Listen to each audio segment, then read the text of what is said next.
دستگاه ورودی.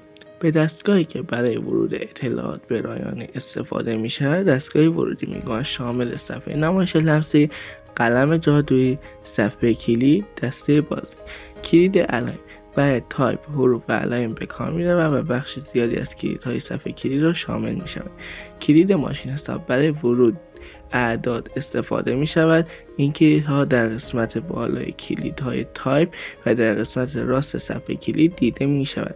گاهی به کلید فوق به کلیدهای ماشین حساب نیز گفته می شود. کلید عملیاتی در بالای صفحه قرار می گیرد و برای سهولت در انجام کارها به کار می رود.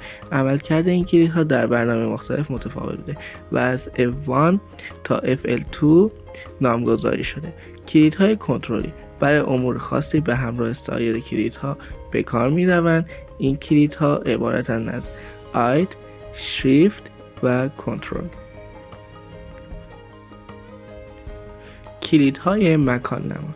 این کلیدها امکان حرکت مکان را در جهت‌های مختلف را فراهم می‌کنند.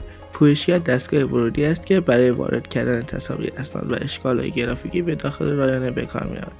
دو نوع اسکنر داریم: اسکنر دستی، اسکنر رمزی. اسکنر دستی: این اسکنر معمولاً در مکان‌های نظیر فروشگاه‌ها، فرودگاه‌ها برای خواندن کالاها و چمدان‌ها و شناسی آنها استفاده می‌شود. اسکنر رمزی: از این اسکنر برای اسکنر تصاویر، نامه و سایر مستندات استفاده می‌شود.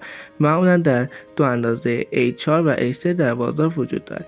به این اسکنرها اسکنر تخت نیز گفته می‌شود. دسته بازی دستگاه ورودی است که برای استفاده از بازی رایانه‌ای بسیار مناسب است. دوربین دیجیتال نوعی دوربینی است که تصاویر را به جای ثبت بر روی فیلم به صورت دیجیتالی بر روی حافظه نگهداری می‌کند. دستگاه خروجی شامل چند نوع وسیله می‌شود: صفحه نمایش، چاپگر، بلندگو رسام، هارد کپی، سافت کپی. پیکسل: به کوچکترین نقطه روی صفحه نمایش پیکسل میگویند. هارد کپی: به خروجی چاپی که بر روی کاغذ یا فیلم یا هر رسانه دائمی دیگری هارد کپی میگویند. سافت کپی: به تصاویر موقتی که بر روی صفحه نمایش نشان داده می شود سافت کپی میگویند. چاپگر: وسیله است که از آن برای چاپ و نتایج عملیات و گزارشات بر روی کاغذ استفاده می شود. شامل ضربه‌ای، غیر ضربه‌ای. چاپگر ضربه‌ای: چاپگرهای مکانیکی هستند که اساس کار آنها ضربه زدن بر روی نوار آغشته به جوهر و باقی ماندن اثر آن بر روی کاغذ می باشد.